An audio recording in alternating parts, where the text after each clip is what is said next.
রবিবার আজকে আমাদের কি কি আইটেম হয়েছে দেখুন। এটা হচ্ছে শাক, কি শাক যেন এটা, বেথে শাক বেগুন দিয়ে।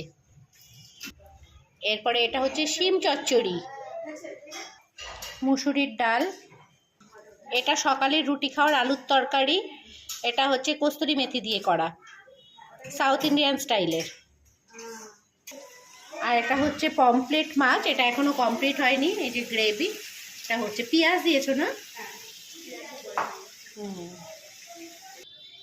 এটা হলো রিঠে মাছ, এটা হচ্ছে কাজলি মাছের ঝাল, আর এটা হচ্ছে পমফ্লেট মাছের হরগৌরি, এক সাইড সর্ষে আর এক সাইড জিরে বাটা দিয়ে।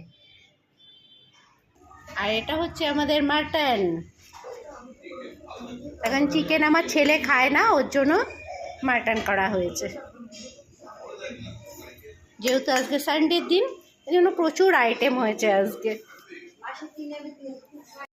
এটা হলো চিকেন। তো আপনারা হিসাব করেছেন তো আজকে মেনু কতগুলো হয়েছে মাছ আর মাংস দিয়ে?